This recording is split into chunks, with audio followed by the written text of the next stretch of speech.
Picture this. The narcissist wakes up and something feels wrong. No clinking coffee cups, no lingering scent of your perfume, your usual forgotten sweater on the chair, gone. They check their phone silence. They call, no answer. This isn't another one of your silent treatments. This is something far more terrifying. You're gone, and this time you mean it. In the narcissist's world, a universe built on control, delusion, and manipulation, your absence isn't just a loss. It's an earthquake. A collapse of the illusion they worked so hard to maintain. And when they realize it's over, not because you said it, but because they feel it in their bones, that's when the real mask slips. This video takes you straight into that psychological breaking point, the moment the narcissist knows you've truly disconnected. What do they think? What desperate games do they play? And why is this moment more dangerous and empowering than you might think? If you've ever escaped the grip of narcissistic abuse, or are standing on the edge about to take your first step to freedom, this video will give you clarity, strength, and answers. Subscribe and watch to the end, because the further we go, the more you'll realize your silence was the loudest truth they've ever heard. When a narcissist truly realizes that you're gone, not just threatening to leave, not playing silent games, but emotionally, physically, and spiritually gone, their first response is not regret. It's loss of control. Because to them, you were never just a person, you were a resource, a supply, a mirror to feed their ego and reflect back the illusion of their superiority. And when that mirror shatters without their permission, the structure of their internal dominance begins to crack. Here's the irony. Some narcissists will celebrate your departure. You might wonder, how could they feel joy? Aren't they hurting? The truth is, some of them already planned it. They didn't break up with you directly, they emotionally tortured you to the point where you were the one forced to walk away. It's called a reverse discard. In their twisted version of control-making, you initiate the end, helps them retain the illusion of power, they push you to the edge, and then blame you for jumping. But don't confuse their detachment with disinterest. While you're packing your bags in silence, without begging, without tears, that calm terrifies them. They may act relieved, act smug, even eager to move on to a new, easier supply. But then, weeks pass, and something feels off. You're still gone. No calls, no breakdowns, no drama. That's when it hits them this time. It's real. They can't quite articulate the feeling.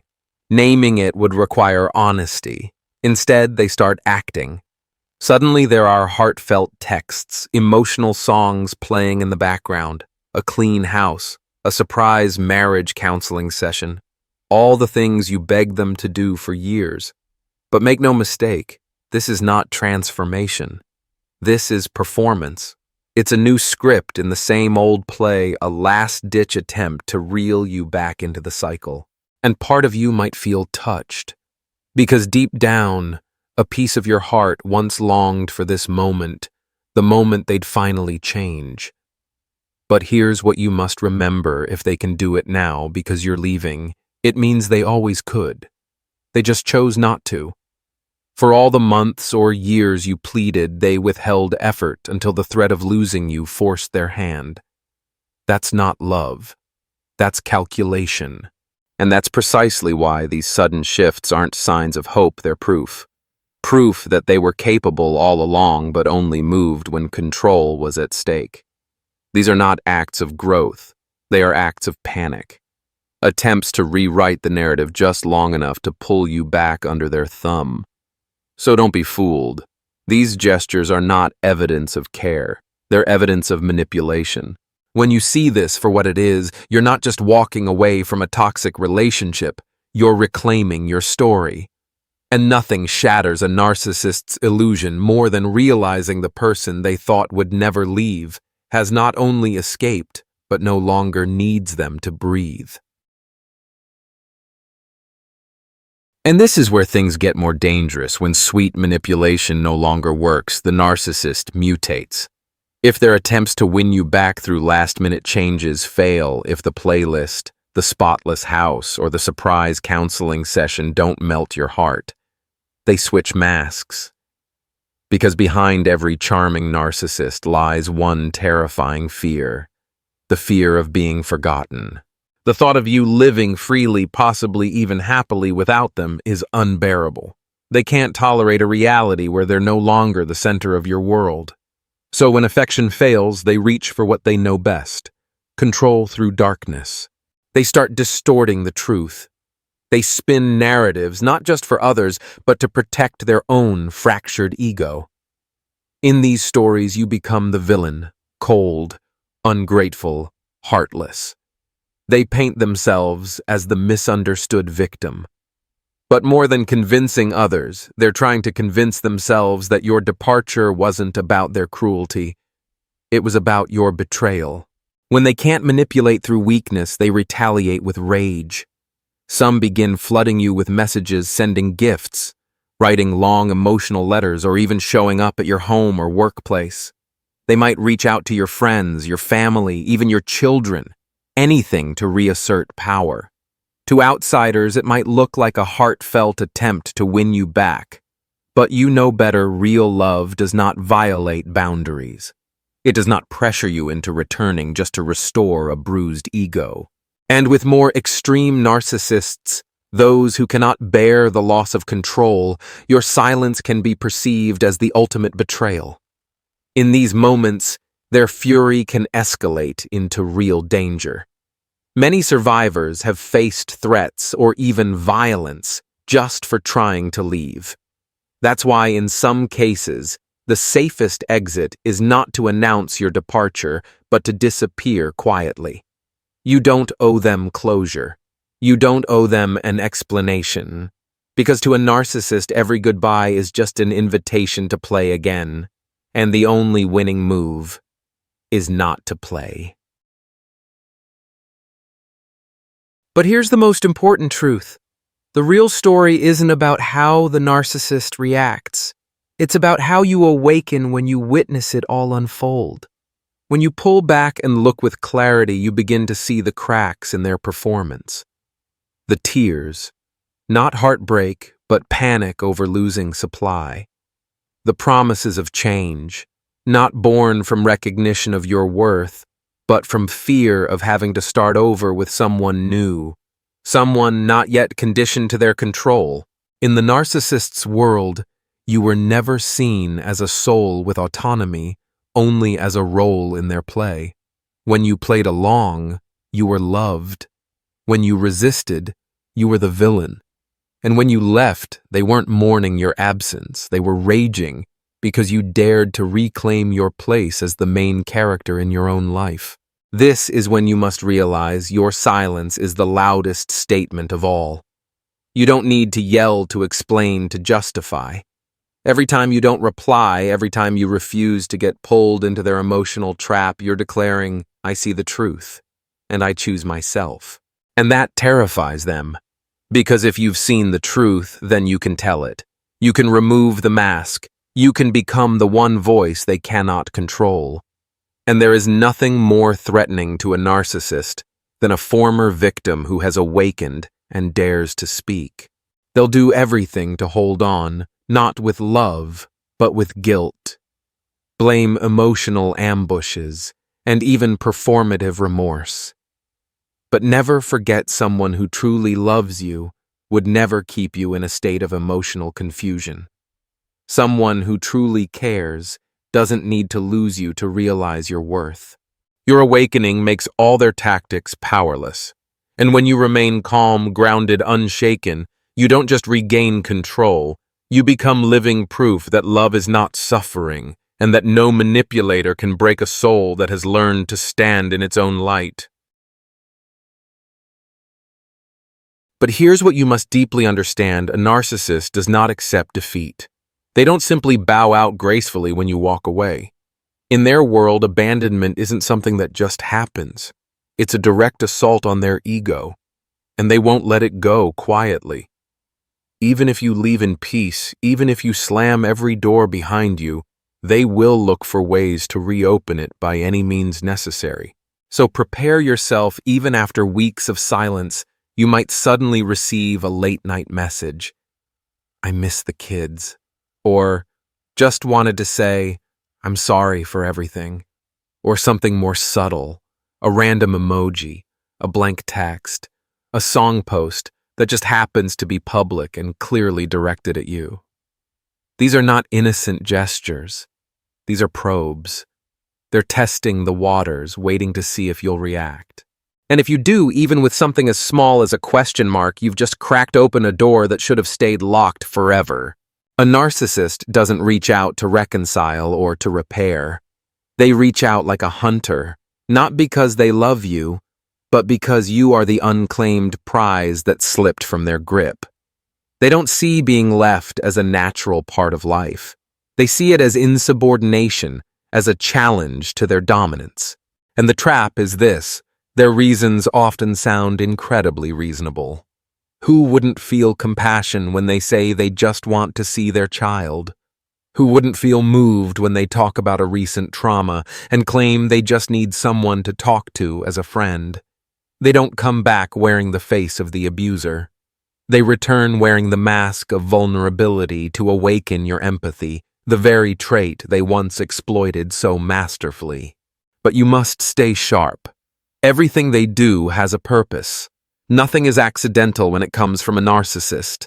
Every text, every call, every coincidental encounter is a calculated attempt to check if you've truly let go. And if you respond, they escalate. If you soften, they push further. If you give them 1%, they'll demand 100%. Before you even realize it, you're right back in the cycle, questioning your own worth, silencing your instincts, and shrinking to fit inside their control again. This is why when you say you're done, it must be done in every sense. Not done in your thoughts, but still checking their stories. Not done, but secretly hoping they'll change. Not done while leaving a tiny crack in the door for redemption. No. A narcissist does not change because of love. They change tactics to reclaim control. So if you've walked away, close every door. Block the number. Block social media. Don't respond to mutual contacts trying to mediate. Don't engage in co-parenting talks unless you have legal support or firm boundaries. Every open interaction is a risk, an open window into your emotional space. And yes, this might hurt, because you once loved them, you once believed in their potential, but now you must face this truth: your kindness cannot fix someone who has no intention of healing. Love cannot replace accountability, and it cannot save someone who doesn't believe they need saving. If they truly change, they will do so after you've left and without you as an audience. And if someone else benefits from that supposed growth, that's okay. Because it doesn't mean you lost. It only means you were kind to the wrong person at the wrong time. And now you are finally being kind to the one person who needed it most, yourself. Real freedom isn't just about their absence. It's about no longer expecting anything from them. No apology, no acknowledgement, no closure. It's accepting that they came into your life as a lesson, and now you've learned what you needed to learn. Don't wait for a cinematic ending. Write your own, in silence, in strength, in freedom. Because the one thing a narcissist never expected is that you never needed them to become whole. And the moment you realize that, they no longer have any power. Don't blame yourself for falling for a narcissist. Truly don't. There is nothing weak, foolish, or naive about loving someone who made you feel like you were the only one, the most special, the irreplaceable center of their world. Narcissists don't draw you in with obvious cruelty. They arrive gently speaking your language, mirroring your needs, fulfilling the very longing you never thought anyone could see. and you, with an open heart, met them with honesty. That wasn't stupidity. That was trust, the very foundation of any healthy relationship. The truth is, many smart, successful, emotionally intelligent people have been drawn into narcissistic relationships. Because narcissists aren't looking for weak people. They're drawn to light so they can twist, dim, and dominate that light. The more deeply you love, the more likely you are to become a target. Not because you're foolish, but because you have real compassion. And a narcissist knows exactly how to twist that compassion into self-sacrifice. And remember, their tactics are designed to make you doubt yourself. Gaslighting, emotional manipulation, silent treatments, double talk. These are all tools meant to make you ask, am I the problem? Maybe I'm being too sensitive. Should I just be more patient? Over time, you stop trusting your gut. You second-guess your emotions. And the worst part, you begin apologizing for things you never even did wrong. That is not your fault. That's by design. Which is why healing doesn't begin with just walking away from them. It begins with forgiving yourself. Forgive yourself for staying too long. Forgive yourself for trying to fix what wasn't yours to repair. Forgive yourself for believing apologies that came with no change. And forgive yourself for once thinking that you had to change who you are to be loved. No one taught you how to spot a narcissist on the first date. No one handed you a guidebook that said, this is what real love is, and this is what manipulation looks like. We learn by living. And some lessons, as painful as they are, become the gateway to a more awakened, empowered version of ourselves. So instead of shame, try gratitude for yourself, because you saw the truth you faced, your fear of being alone, and you chose you even though it meant letting go of someone who once felt like your whole world. That is strength. Not the cold, hardened kind, but the quiet, powerful kind that comes from walking away while you still love, from setting boundaries with a heart that still cares, from no longer needing them to change, because you've changed the way you see yourself. In the end, the relationship with the narcissist wasn't just a wound, it was a mirror. It showed you the parts of you that feared abandonment, that tried to prove your worth, that believed love required endurance. And when you heal, you're not just leaving them behind, you're healing the past versions of yourself who once believed they had to earn love by shrinking.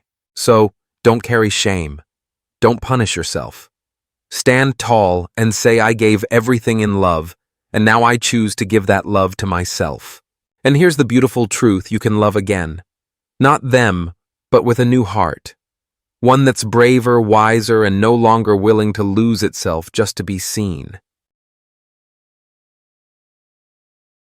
And please don't rush into loving someone new before you've truly healed. One of the most common traps after leaving a toxic relationship is the overwhelming sense of emptiness. But that emptiness isn't just the absence of the narcissist.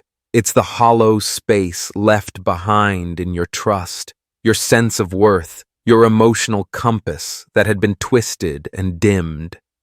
And in that void, many people, aching and desperate to feel whole, rush into the arms of someone new. A quick painkiller. Someone who says the things the last person didn't. Someone who treats you better, at least on the surface. But here's the hard truth. Healing never comes from replacement. No person, no matter how kind, can fill a void you haven't faced on your own. If you enter a new relationship while still broken, even the most genuine partner will end up becoming a placeholder for your pain. You won't be loving them, you'll be looking for rescue. But love isn't rescue. True love happens when two people don't need each other to survive, but choose to walk beside each other because they are already whole. So don't rush to find the next. Find yourself first. Learn how to be alone without feeling lonely. Spend time sitting with your own wounds, naming them, embracing them, and saying, I no longer need anyone else to define my worth. This doesn't mean you have to be perfect to deserve love, but you need to be clear enough to know the difference between real connection and emotional distraction. Because if you don't, Your next relationship will just become your next cycle, same pain, different face. Taking time to heal isn't missing out. It's how you elevate your standards, so that one day when love knocks again, you'll open the door with a grounded heart, not trembling hands. And the miracle. When you stop seeking someone to fix you, you begin attracting people who've also done their own inner work. You'll start building relationships not out of fear of losing each other, but from the joy of simply being seen as you are. So don't be in a hurry to love. Learn to love yourself first. Wake up in the morning without waiting for a text. Enjoy a quiet evening without needing someone to fill the silence. Know that you are worthy of a love that doesn't make you anxious, doesn't shrink you, and doesn't ask you to constantly prove your worth. Because when you are healed, real love won't have to scream to be heard. And the thing that breaks a narcissist the most, it's not your anger, not your silence, not even your confrontation. It's the undeniable truth that you can be happy without them. That may sound simple, but to a narcissist, it's their worst nightmare. Because their fragile ego is built on the illusion that they are the center of your world. They've convinced themselves that without them you'll crumble, that you'll be lost, desperate, unfinished. So when they realize you're not just surviving but thriving, glowing, living fully, it shatters the very foundation of their distorted sense of power. Your peace doesn't bring them relief. It makes them feel irrelevant. And to a narcissist, irrelevance is a psychological death. They don't understand love without possession. For them, love means control being the source, the reason, the anchor in someone else's emotional world. So when you show them that your joy, your healing, your strength no longer revolve around their presence, you're not just walking away.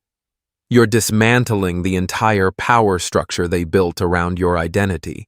The light in your eyes, the calmness in your steps, the way you laugh freely without looking over your shoulder.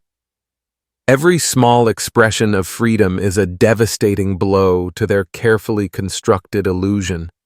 You don't need revenge. You don't need to expose them. Just by living your truth, you're already delivering the most powerful message of all. They may try to appear just fine. They'll flaunt a new relationship, post staged happiness on social media, show off their healing. But don't be fooled. People who are truly at peace don't need to perform it for an audience. And if you look closely, you'll see that forced smile doesn't shine like the light in your eyes when you're finally free. So keep living, not to prove a point, but to choose yourself every single day. Walk forward with your head held high, without bitterness, without shame, without needing to explain. Let your radiant peace speak for itself. You've made it to the end of this video, and that's no coincidence. Maybe you haven't been in a relationship exactly like the one we've described.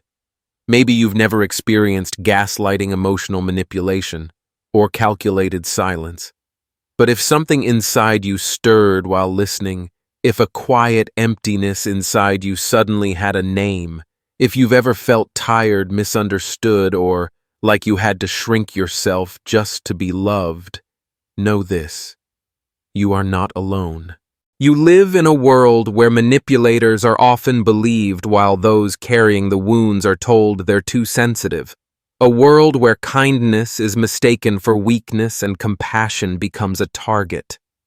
But you, the one who loved deeply, who stayed longer than you should have, who forgave more than once, who screamed silently while smiling on the outside, you are not weak. You are living proof of something powerful, that no matter who hurt you, they do not get to define your worth. Maybe you loved the wrong person, but that doesn't mean you were wrong to love.